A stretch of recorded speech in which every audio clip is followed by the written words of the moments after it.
Akira was a trash background character until one day he and his classmates got summoned to another world as demon cleanup crews, but he secretly awakens an overpowered assassin class ready to clap the Demon King. The story begins with two assassins crossing paths when they are on the verge of terminating the same target. The assassin dressed like a ninja spots his counterpart, who is our MC, on the rooftop, and fear grips him as if he saw a Halloween costume in the dark. Instead of allowing his fear to overcome him, the brave assassin decides to fight our MC for who is going to earn the right to terminate their target. While putting all his effort into the battle, our MC flexes on him like a pro gamer trolling a newbie in Call of Duty. This is business! After using all of the tricks in his book, every bone in his body was broken by our MC. He finally gives up and closes his eyes to wait for death to come to him. After taking care of the assassin, our MC moves over to his target and raises his sword to terminate him while he sleeps. Before he can, the scene transitions to his backstory. Our MC, Akira, was in class, reading isekai web novels on his phone, minding his business, like the regular background dude he is, when something insane happens. A magic circle suddenly opens in the middle of the class, scaring the students. While others are panicking, Akira remains seated, wondering what the magic circle is. Eventually, the magic circle does its job, and Akira and his classmates find them in an entirely different room, with strange faces staring at them like they are party clowns. While they are murmuring and wondering what just happened, an old priest tells them to shut their trap holes and listen to the king's address. The mic is passed to the king, who welcomes the students as heroes to the kingdom of Redis, which is basically the largest nation on the continent. The king mentions that they are under attack from demons and only heroes from another world have the power to defeat the Demon King and his minions. Akira hears this and silently celebrates because he has found himself in his favorite trope. After the king's address, the priest steps up to explain things further. He tells them that the next big thing is to identify the single hero among the bunch. There is a crystal ball in front of them, and the old man tells them to touch it one after the other. One by one, they start coming forward to touch the crystal ball to know which class they fall under. In addition, the old man lets them know that they can see their stats themselves just by saying status. The students follow the priest's instructions, and Akira realizes that he falls under the assassin class. While the dude beside him is yapping like a parrot, Akira is busy wondering why there is so much disparity in his stats and the ones he has seen so far. Finally, the student council president, Sato, walks up to touch the crystal ball, and he turns out to be the hero, with some pretty decent stats. While everyone is excited, Akira is super worried because his stats are ridiculously high and even higher than those of the hero. Akira also notices that something seems off with the rulers, and since he doesn't know the way of this new world just yet, he starts thinking of a way to escape the situation. When Akira realizes that it is almost his turn to touch the crystal ball, he tries out the skill, Conceal Presence, which is on his screen. Fortunately for him, the skill helps him become invisible to everyone, including the talking crow beside him. After they are done checking their stats, the students are led away. Akira follows the students from behind, and as he walks through the walkway, he notices that there is a camera installed on the ceiling. This further proves his point that something is not right, and they are not being told the full truth. Unknown to him, a rather special knight, Saren, can see him even in his concealed state. After searching through the castle, Akira finds an abandoned room and decides to become Batman by turning the room into his hideout. Since he is an assassin, he decides to dress like one before stepping outside to get information. Akira is blown away by absurd things he can do, like jump high and climb walls like a cat. Akira then returns to his invisible mode before entering the king's chambers to listen in on his conversation. The king is busy writing, totally unaware of the danger lurking behind him. Akira has the perfect chance to unalive the king, but he holds back from allowing his intrusive thoughts to win. The next day, Akira is frustrated with the idea that his classmates believe that the king and the top people are their allies. After they are done eating breakfast, the students report to the training ground where they meet Saren, who introduces himself as the Knight Commander. Also with him is a four-eyed dude, who happens to be his vice, Jills. Akira doesn't want to get involved in whatever boring trash they have going on, and he walks away. Saren notices this, and he follows him, leaving Jills in charge.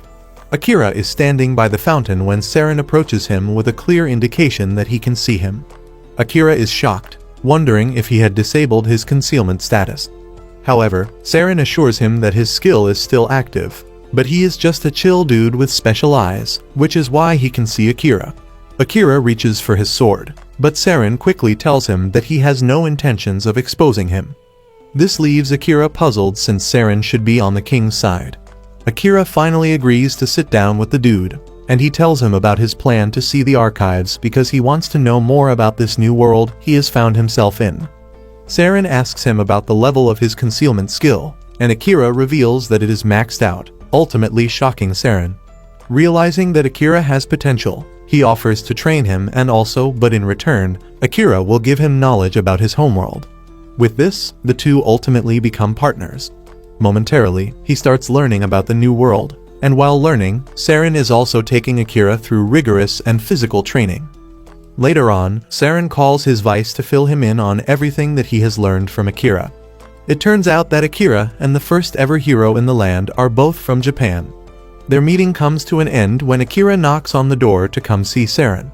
Akira shows up with a cookbook, telling Saren that he found it in the archives while he was searching for more knowledge on the new world. Apparently, the book contains plans for a coup, and Saren confesses that he was the one who wrote it and hid it in the cookbook. Saren already figured out that Akira would find it one day. Saren then tells Akira that he has plans to remove the king because he is no longer right in the head and would sacrifice anything to see that he achieves his goals. Akira is surprised by this, but at the same time, he can see from the book that Saren is looking for a peaceful way to remove the king. Akira then mentions that it would actually be easier if he helped terminate the king, since he has no ties to the world. Akira then reveals that he once snuck into the king's chambers and he had the chance to end him, but he couldn't. Saren assures him that he did the right thing, since the burden of taking a life is one that is heavy. Saren mentions that he might be an assassin by class, but this doesn't make it easy for him to terminate people. Saren urges Akira not to stain his sword with blood, since he has plans to return to his own world. Akira then asks Saren why he is looking out for him, and Saren mentions that he is the only student who actually used his brain and figured out that something was wrong when they summoned. Akira is blown away when he hears this, and he nervously admits that he has never been praised the way Saren just did, since he was always in the shadows. Later on, Akira and the other students prepare to enter a dungeon to slay monsters. As they march to the dungeon, Akira notices a girl staring at them in the distance. He walks over to challenge her, and the girl tells him about the sacrifices that were made just to summon the heroes. Akira wants the girl to say more, but the girl tells him to come talk to her when he uncovers the truth himself. Not long after, the heroes start cutting down monsters in the lower level of the dungeon. Sato and his classmates soon run into a group of orcs, and he uses a smoke bomb that was supposed to help them, but it ends up making the orcs more powerful. Oh, hell no! The situation becomes more tense, leaving Sato wounded. Akira steps into taking on the monsters, but even his sword breaks. Nonetheless, he doesn't give up, as he collects another sword to take on the monster. Akira notices that Sato is not himself, and he calls on a dispel mage to check on him. In the end, it turns out that Sato has been cursed. While Sato is being attended to, Akira takes on the monster.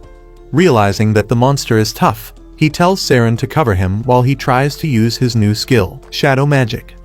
Just as he wanted, his shadow magic emerged from the shadow and created a sort of spiked pit that dragged the monster in before conveniently relieving it of its head. After taking out the monster, Akira is ultimately exhausted, and this almost makes his magic go berserk. But Saren appears behind him to comfort him and be a pivot for him to keep his cool. With Saren's help, he is able to deactivate his shadow magic. When they return to the surface, Akira thanks Saren for helping him put his magic back together when it was about to go berserk. Saren mentions that it is the first he will hear of the shadow magic, and by the looks of it, it looks pretty powerful, but he urges him not to use it unless he really needs to. Akira acknowledges this advice, and Saren tells him that he brought something for him, which turns out to be a katana. Apparently, it was forged and used by the first hero himself. Akira asks why he is getting the katana in place of the hero, and Saren mentions that the hero already has his holy sword, and in addition, the hero holding it will raise suspicions. Akira thanks Saren for the sword and mentions that he is going to take it. He asks Saren what the sword's name is, and he learns that it is carved next to the hilt. Akira checks out the carving and realizes that it's in Japanese, and it translates to God of the Night Blade. Furthermore, carvings on the blade are wishes from the hero that the sword gets to his successor and helps him in his time of need. Akira is impressed by the first hero's aura and mentions that he would have loved to meet him. Saren then asks about the hero, and Akira mentions that the spell affecting him is too powerful, making it hard to be dispelled. Saren tells Akira that he vaguely has an idea who is behind it. That night, Akira heads to the princess's room to find her disrupting Sato's senses with a stone imbued with a curse. Without hesitation, Akira cuts down the stone and places a sword to her neck, asking her why she is doing what she is doing. All she answers with is that she is doing it for the king, and Akira, realizing that she won't budge, decides to leave. Unknown to him, the princess has a stone for each of the heroes, and the moment he leaves, she resumes her evil deeds. Akira then returns to Saren's chambers to inform him of what he saw, and Saren reveals that the princess is nothing more than a puppet to the king. He asks Akira if he revealed himself to the princess, and he says yes. Instead of scolding him, he basically tells him not to sleep in the castle for the night because they are going to be on the lookout for him. Akira is surprised that he is not getting scolded, and Saren mentions that he is still young and liable to make mistakes, but it is his job to help fix his errors. The next morning, Akira wakes up from the tree where he slept, only to see a crowd standing in the courtyard. He strolls to the courtyard, wondering what is happening over there. From the first interaction he has with Sato, he realizes that the curse is broken. Akira then asks him what the issue is, and he mentions that they are all gathered because of the commander. The moment Akira hears this, he pushes all of them aside and rushes to the middle to find Saren lying in a pool of his blood with a dagger stuck in his chest. Akira falls to his knees in despair, asking the heavens why Saren was terminated. Just then, one of his classmates mentions that the dagger in the commander's chest is the same one that he used in the dungeon. Akira tries to remind him that his dagger broke in the dungeon, but the rest of the class supports the dude, saying Akira is definitely behind the commander's death.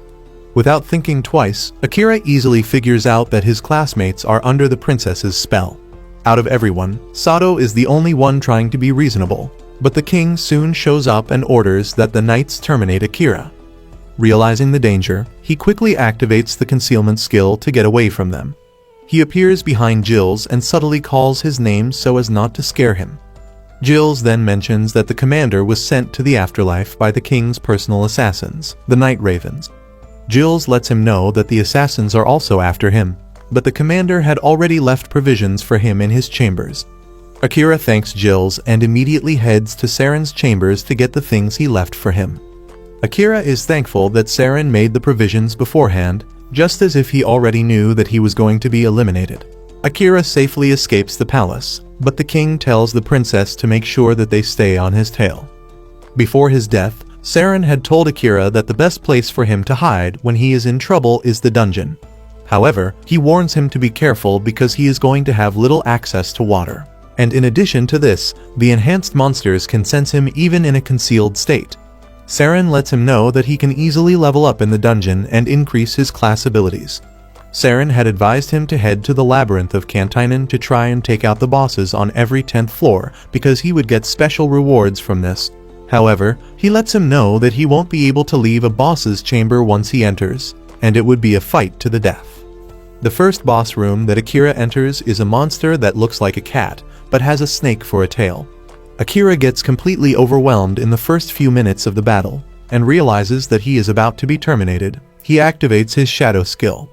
The skill takes effect and rips the monster to shreds, but he passes out right after. The shadow system senses his bad state and kicks into action to heal him and prevent him from dying. At the palace, Sato urges his classmates to join him in the hunt for the Demon Lord, but the princess's curse makes them say no. Suddenly, one of the classmates, Asa, offers to follow Sato, and before he knows it, a couple more join Sato. Sato thanks them, and after they get out of the castle, he asks them why they followed him. The Dispelling Mage mentions that she could sense that they were under a curse, but Asa says he faintly remembers breaking into a room and destroying strange stones. Unknown to them, Asa was under Jill's manipulation spell, which is stronger than the curse, and this was how he was able to free himself and a few others from the princess's curse. Sato and his classmates then begin their journey to hunt down the Demon Lord, while Asa is aiming to connect with Akira again. Apparently, Asa was the only person whom Akira connected with back in their home world. In the dungeon, Akira finally wakes up from his slumber, and to his surprise, he has fully recovered. In addition to this, his stats have gone up a lot better than before. Since he had not the faintest idea of what had happened, all he could do was continue to explore the dungeon. As he proceeds further in the dungeon, he marks his path with the level number to know where he is. When he gets to the 75th level, a slime suddenly pops down above him, but he manages to get out of the way before it hits him. He cuts down the slime, but to his surprise, an unconscious elven woman drops from inside the slime. Akira is blown away by the beauty of the lady. Since he is curious about the lady, he decides to use one of his skills, World Eyes, to get information on her. However, he immediately deactivates it because of the rush of information passing through his head. Suddenly, the elven girl regains consciousness, and with a little information that Akira obtained, he realized that the girl also has the World Eyes skill. The girl passes out again after asking Akira where they are.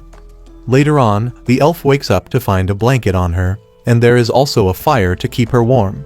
The girl is impressed by all the things that Akira has done, and Akira mentions that he is used to it because he was the one caring for his sick mother. After a short conversation about being royalty, the girl decides to go back to sleep, and Akira does the same. The next morning, the girl stays with Akira to explore the dungeon, and soon afterward, they arrive at the boss's chambers, which turn out to be a dragon. After a hard-fought battle, Akira is able to take down the dragon with his wits. The elf is impressed by Akira's strength, but suddenly, the dead dragon is suddenly engulfed in a blinding white light, leaving them utterly shocked. When the light finally dissipates, the dragon suddenly turns into a cat, providing further shock to the two. The elf girl, Amelia, tells Akira that the cat is still alive, but it is weakened, and moreover, it has a shape-shifting ability, which is why it presented itself as a dragon. Amelia reveals that she is able to deduce all of these thanks to her god eyes, but it seems Akira is still struggling to control his. Suddenly, the cat gains some strength, and it speaks, revealing its disappointment at having lost to weaklings like Akira. The cat even throws shades at Akira, and Akira whips out his blade, ready to teach it some manners. However, the cat mentions that it has information from the Demon Lord. The cat tells Akira that the Demon Lord is waiting to see him in the Demon Castle, and this surprises Akira, who asks why the Demon Lord wants to see him. The cat simply replies that it has no idea why the king wants to see him. After the cat is done delivering its message, it tells Akira that he is now free to terminate it, but Akira rejects this. The cat is shocked and asks why Akira won't do it. Akira then reveals that he likes cats, and it would be a waste to terminate such a beautiful cat. In addition to this, the cat can also, unlike the other monsters. However, the problem of getting out of the room remains, since one of them has to die first. Just then, Amelia reveals that there is a loophole, and this is the Master-Servant Pact. It turns out that the ritual requires exceptional magic control, and Amelia believes that Akira should be able to pull it off, even though it is quite dangerous. The cat tells Akira that the risk of failing the ritual is certain death, but Akira is ready to go through with it. Amelia then tells Akira the procedures for the ritual, and the first is to name the cat. Akira then names the cat Knight because of its color. After this, Akira takes its paw and starts pouring magic into it. Akira soon finds himself inside Knight's soul and memory. It appears to be a war zone, and Knight forces Akira to fight or die. Akira refuses to fight, and he continues running around the battlefield, trying to get Knight to drop its guard. However, Knight uses everything in its arsenal to hit Akira, trying to get him away. Akira leaps toward Knight, and Knight raises its paw in weight. It expects Akira to dodge its sharp claws, but Akira just falls into the claws, ultimately impaling himself. Knight is shocked to see this, but Akira's sacrifice manages to get through to Knight, and the two form a successful bond. Akira returns to the normal world, looking all stressed out. A sigil appears on the back of his hand, and when he places his palm on the Knight, the golden sigil appears on its forehead, too. Amelia is happy to see this because it means the pact was successful. Knight finally acknowledges Akira as its master, and since Emilia is his companion, it accords her the same respect, too. Just then, an exit magic circle appears right in the middle of the room, and this is a signal that the dungeon already figured out that Knight is no longer the boss of the room. Even though Akira is eager to move to the next floor, he can't yet, since Knight needs to gather its strength. Emilia then suggests that they use the moment to catch up on each other's stories. Meanwhile, Sato and the other heroes have made it to the town founded by the first hero, and its entire culture is just like regular old Japan. The heroes are blown away by this, and it attracts them to stay, since it feels like home there. Momentarily, the heroes sit down to talk, and Sato mentions the most important thing on their bucket list, which is returning home. However, he thinks the fastest way to do this is to defeat the Demon King. Asa asks him why he thinks this is the solution, and Sato says the king, who summoned them, must also have a way to send them back. He wants them to defeat the Demon King so that they gain favor in the presence of the king and get him to send them back home. Sato mentions his plan to head straight for the Demon Continent once he has money and intel, but Asa protests against this, saying their best bet is to regroup with Akira because he is the strongest of them all. Asa is confident that Akira will come to the town at some point, and this will be their best chance. Sato is good with Asa's plan, but he is skeptical about Akira's cooperation because he has never been one who likes teamwork. To combat this, Sato suggests that they raise their level and stats pretty high, so that Akira won't be able to turn them down by the time he arrives at the town. The plan sounds nice to the rest of the heroes, and they assure Sato that they are all on board. Back in the dungeon, Emilia tells Knight and Akira a story of how she was betrayed and almost terminated by her younger sister. Apparently, she was saved by the giant slime, which swallowed her until Akira unalived the slime. Akira sympathizes with her and suggests that she return home, but Emilia says she has no interest in going home just yet. Akira then assures her that things are eventually going to work out well between her and her sister. Akira reveals that he has a little sister, Yui. Even though they have their differences, it doesn't take away the fact that they love each other. After telling them this, Akira mentions that it is important to him to return home to his mother and sister, but there is something he needs to do before then. He mentions that Saren was good to him when he arrived in this world, and he taught him everything he knew, but he was taken away from him. While saying this, Akira's malice fills the room, and he promises to avenge his mentor. Emilia is forced to call out his name before he finally realizes that he was already going out of control. He apologizes for his outburst, and the two mention that they are familiar with Saren because he is a reputable commander. After the intense moment, Akira and Emilia end up rubbing Knight's body as a means of therapy. After they have all gained their strength, Akira suggests that it is time they finally leave the dungeon. Akira asks about the magic circle, and Knight mentions that only a handful of demons still have the knowledge on how to create them. Emilia then cuts in, saying she once heard the circle take the user to where they wish to be. Apparently, even if several people enter the circle, it is still going to react to just one person's will. Emilia then assures Akira that she is going to follow him to where he wants to go. As they are about to step into the teleportation circle, Akira actually thinks of returning to his homeworld, but he quickly trashes the thought. The trio then enters the circle, and by the time they open their eyes, they find themselves close to the holy tree. Emilia is shocked to see this, since they just found themselves in Elven territory, and this is what Akira wants. They haven't used a minute in the forest when they are suddenly attacked. Akira gets Emilia out of the way before charging toward the attacker to subdue him. Surprisingly, Emilia knows the dude as Liam. Liam calls Emilia a traitor who deserves to die. Akira then knocks Liam out before he continues with his blabbering. Emilia is still thanking him when he says there is no need for this because they are already surrounded by elven warriors. The warriors are led by Emilia's sister, Kilika, and she wears a fierce determination to terminate her sister. Akira is taken aback by the hatred that Kilika has toward her sister, and he finally understands just how difficult the situation is. A flashback scene shows how proficient a fighter Kilika is, and Emilia is always proud to watch her fight.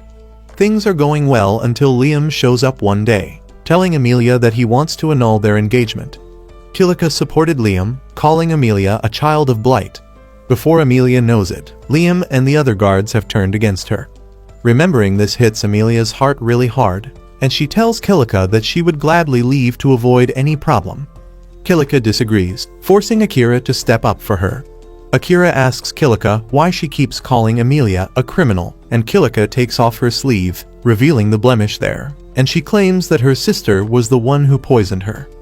Kilika walks up to Akira, and before Emilia can warn him to close his eyes, Kilika looks into them, activating her skill called Mesmerize. This practically makes Akira follow whatever Kilika wants, but Emilia is pissed for the first time. She screams at Kilika, telling her to free Akira from her spell. Before things can escalate, Akira speaks up, saying he is not under any spell.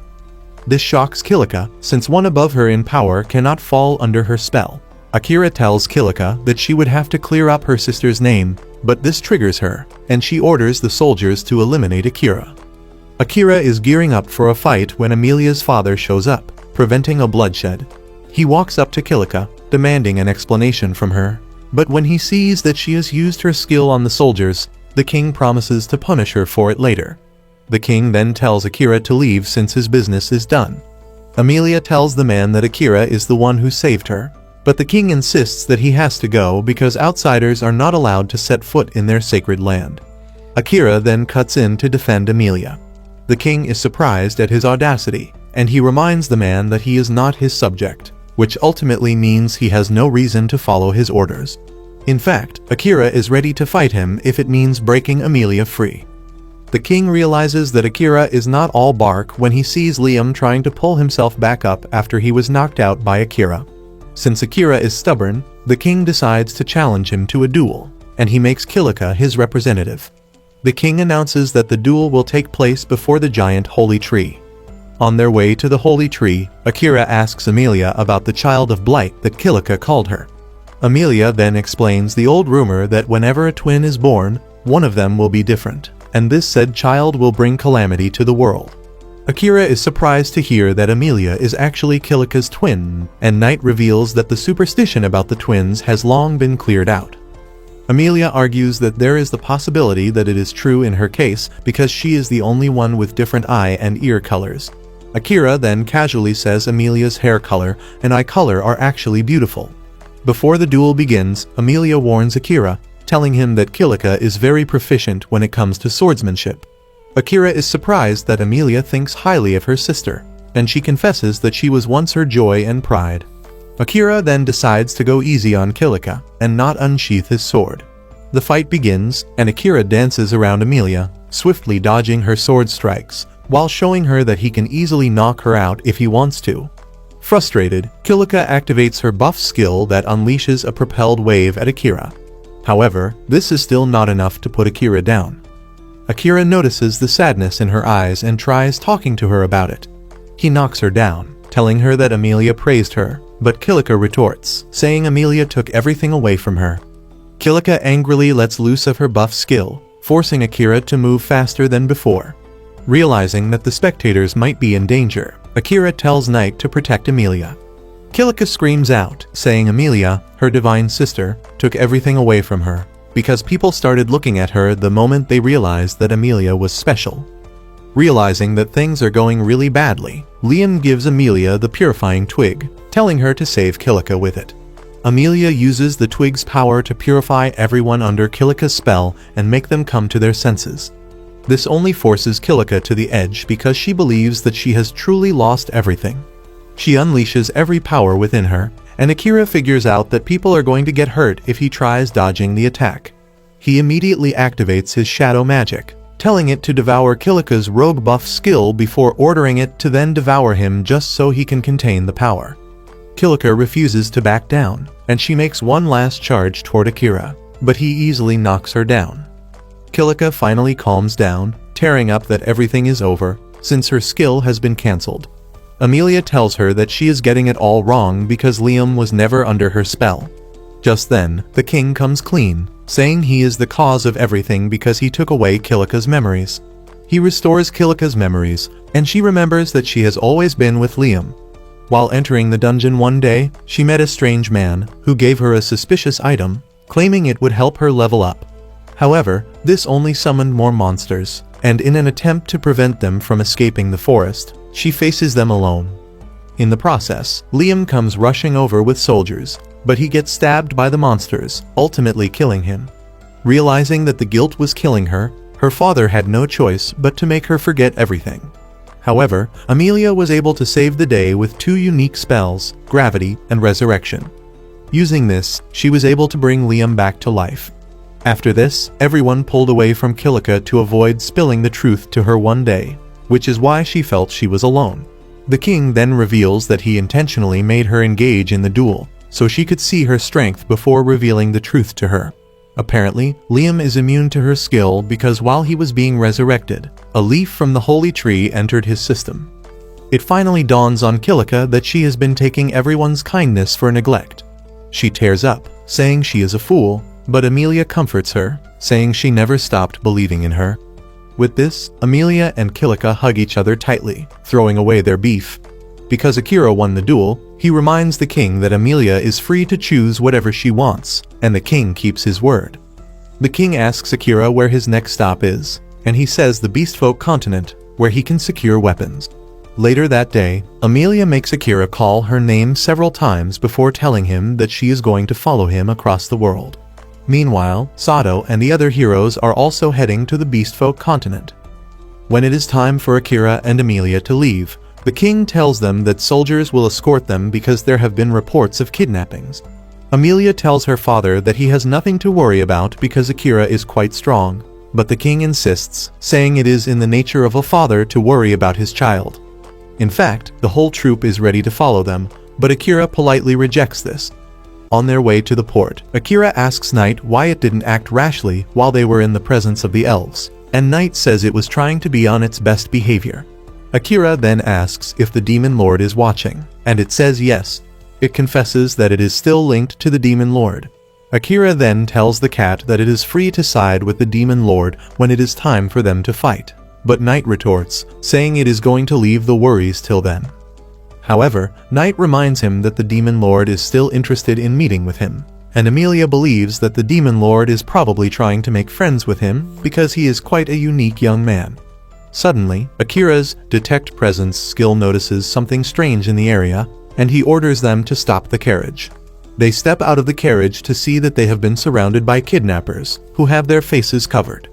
The kidnappers notice Amelia's presence, and they celebrate that they have landed a big fish that will make their master, Lord Graham, happy. Before the kidnappers can make a move, Akira activates his skill, and he silently takes them all out. Akira tells the guards to round up the kidnappers, and he asks them if they know about Graham. One of the guards says Graham is an important figure in the Beast continent. Akira then tells the guards to take the kidnappers back to the castle, assuring them that they can make it to the port on their own. Moments later, they board a ship heading to the Beast continent, and Knight informs him that there is a dungeon in the port city where he can level up. Amelia is excited that she and Akira are stuck on a ship together, but Akira crushes whatever fantasy is brewing up in her head when he reveals his interest in the books given to him by the king. Amelia had hopes that things would change, but to her disappointment, they arrived at the city port of with Akira sleeping and reading throughout the entire journey. Just as they step out to land, they are approached by 3 troublesome beastmen, who want to claim Amelia for themselves. Instead of arguing with them, Akira simply gives them another thing to worry about by blinding them with his shadow magic. As they walk through the streets, Amelia notices that the people appear to be scared of Knight. Knight reveals that black cats are feared among the beast people, and they have a good reason for this. When it is time to settle in for the night, Amelia suggests that they use just 1 bed out of the 2 beds available in the room. Knight quickly deciphers the situation, and it excuses himself so that the two can have a wonderful time together. Amelia gladly rushes to the bathroom to freshen up, but when she returns, she finds Akira already sleeping. She moves closer to peck him on the cheek, but unknown to her, Akira is still very much awake, but he is pretending to be asleep to avoid her. The next morning, Knight returns to wake the two. Knight teases Akira, saying he had a good time, and Akira is startled when he turns back to see Amelia sleeping very close to him. Amelia also wakes up, and Knight tells her to get dressed because they are about to have a visitor. Moments later, the visitor enters, and Knight introduces him as Crow, a blacksmith, whom he has just enlisted in his services. Crow calls Knight by a different name, the Nightmare of Adlia, but he didn't say why. Akira then shows Crow his blade, and Crow writes down the list of materials he needs to fix the sword. After he is done writing them, Crow says Akira is pretty inexperienced, and he might not be worthy of the quality type of weapons that he makes. Emilia argues with Crow, but Akira tells her not to, saying Crow is right. Knight then reveals that Crow knows what he is doing because he was a member of the last hero's party. After listing out everything he needs, Crow leaves. Akira is stuck with how he is going to get money to buy the required materials, and Knight tells him that his best bet is the dungeon. He can get the materials in the dungeon and then sell the rest of the materials that he doesn't need. Just then, Emilia tells Akira that she needs to step out to talk to Crow. Akira understands why she needs to speak with the dude, and he tells Knight to follow her. At Crow's forge, Emilia lets Crow know that she is aware that he is strong. Because of this, she wants Crow to teach her how to fight. She tells Crow that she needs to be with Akira, and to do this, she has to be strong. Crow then turns to Knight, calling it the Nightmare of Adlia again, and Knight urges him to stop calling it the name. Emilia is curious about the name, and she asks Knight about it. Knight reveals that it all happened about 100 years ago. Adlia was a thriving city in the Beast continent. Knight was sent to issue a warning to the city leaders for invading the demon realm, but Knight's demonic instinct took over. It wreaked havoc on the city, destroying almost everything, which is why it was given the name, Nightmare of Adlia. This has also made the people on the continent fear black cats. Knight assures Crow that it is not the same demon from before because it now has a new master. Knight tells Crow that he might not believe the fact that it has turned a new leaf, but this is the basic truth. Crow mentions that he never hated Knight in the first place. Apparently, his hatred is directed towards someone else, and this is the noble Graham, who is directly involved in the death of his sister. Crow swore revenge, and when Emilia asks him if he has taken his revenge, he says no, claiming that his sister would not want him to. However, Emilia argues with him, saying he is just a coward hiding behind what his sister would feel or not feel.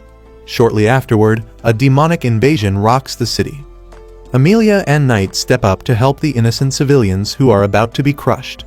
Emilia is busy fighting off the monsters when the green-headed dude, who deceived Kilika, shows up. He is behind the invasion, and he is following his master, the Demon Lord's instruction. He introduces himself as Aurum, saying the Demon Lord has ordered him to bring Emilia to him. Before Emilia knows it, she is surrounded, and the next report Akira gets is the fact that Emilia has been kidnapped. Knight tells him that Aurum is taking Emilia to the dungeon. Enraged, Akira tells Knight to steer clear because he needs to wipe out the monsters in one go. Knight heeds his warning and flies away, giving Akira the chance to unleash his shadow magic to consume all of the monsters at once. It finally dawns on Akira that he cares deeply for Emilia, but after taking care of the monsters, he passes out on the spot. As he passes out, Knight runs over to check on him. Because of how deadly what he did was, the shadow system automatically activates itself to replenish Akira's mana. 1 day and 5 hours later, Akira wakes up in Crow's forge with Knight by his side. Akira cannot believe that he was out for so long, and Knight lets him know that what he did was risky and could have easily died from it. Knight then asks him how his shadow magic was able to activate itself to save him. But Akira suggests that they leave that aside and focus on rescuing Emilia. Akira gets up from the bed, and he thanks Crow for letting him use the bed. He tells him that he can add the expenses to his bill. Crow can see him walking to the door, and he asks him if he knows where Emilia is, since it has already been over a day. Crow says they might have gotten to the demon realm already, but Akira doesn't care, as he is ready to charge into the demon realm to rescue Emilia. Crow can see that he is not thinking straight, and he urges him to calm down. Crow lets him know that he is done making his weapon, and he has split it into two to make it easier, since he is an assassin. Akira is happy with what he has done with the sword, and he thanks him for it. To further assist him, Crow gives him a ring, which was reportedly crafted by one of the previous heroes. Akira reads out the inscription on the ring, which translates to "I will lead you everywhere." Akira asks Crow what the ring does, and he tells him that the ring's job is to point him in the direction of what he seeks the most. Akira quickly puts it on, and he activates its power. A ray of light emerges from the ring, pointing directly to where the Labyrinth of Brute is located. With this, they figure out that Emilia is still being held in the dungeon. Akira quickly puts on his cape, and he heads toward the dungeon on Knight's back. On their way, Knight urges Akira not to act recklessly again, and Akira promises not to. Inside the dungeon, Emilia finally wakes up to Aurum in front of her. He reveals that they are still in the dungeon because they are waiting for his boss. Aurum assures Emilia that she is free to ask him whatever she wants, since it is not going to be of use to her. Aurum plans to terminate Akira the moment he shows up in the dungeon, but he assures Emilia that she is not going to die, since he is preserving her for the Demon Lord. Outside the dungeon, Akira and Knight are about to make their move when a suspicious lady appears out of nowhere, telling them to wait because she has a request. Akira takes a closer look at the girl, and he remembers that they have met before, back in the kingdom of Redis. The girl asks Akira to take her with him to rescue Emilia, but Akira immediately grabs her, demanding to know how she figured out Emilia's location. The girl confesses that she was able to locate Emilia thanks to her scent tracking power. Knight tells Akira that the girl is not lying because beast folk are known to have powers like this. Akira trusts Knight's words, and he lets the girl go. The girl then introduces herself as Leah, the first princess of the beast folk nation. She reveals everything she knows about why the Demon King wants Emilia.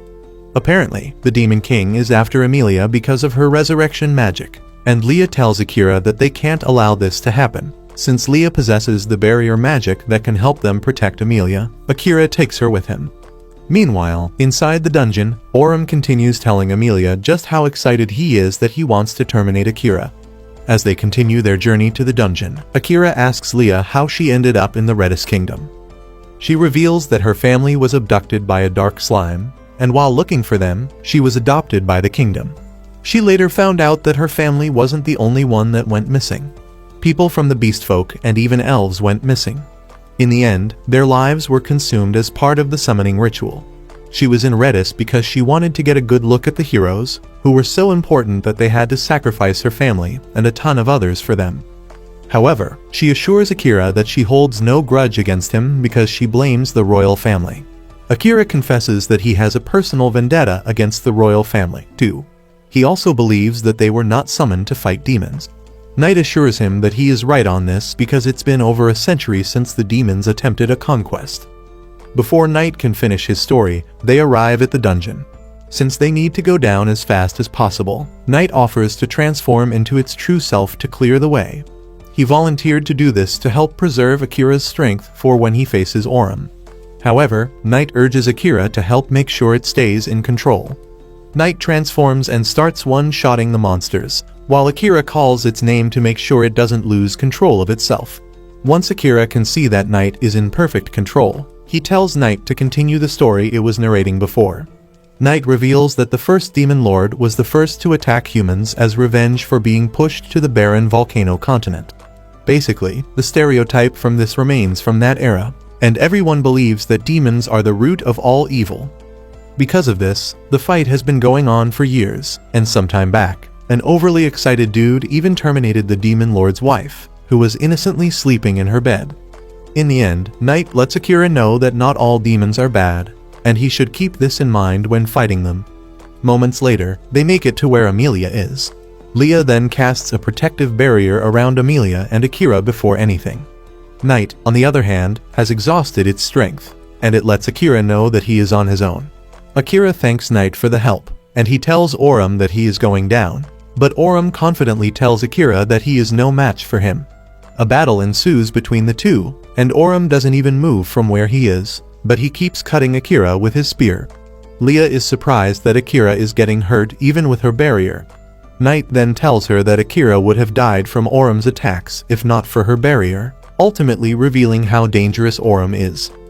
Realizing that his opponent is tough, Akira activates the shadow magic, and shadow beasts emerge from Akira's blood, scattering across the room.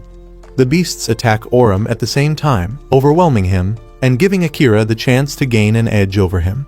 Before Akira can finish him off, Aurum summons a bunch of monsters, and Leah uses her last strength to cast a protective barrier around Akira.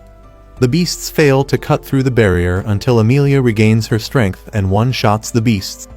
With Aurum on his knees, he tells Akira to terminate him before he regains his strength, since he has no intention of surrendering. However, Akira hesitates to send the dude to the afterlife. Akira is contemplating what to do when Orum's boss, a second-grade demon, Mihiro, shows up on the scene, and his arrival puts everyone in the room on their toes. If you liked this video and want to see what happens next, comment Sato is the GOAT to confuse the losers who didn't stay till the end.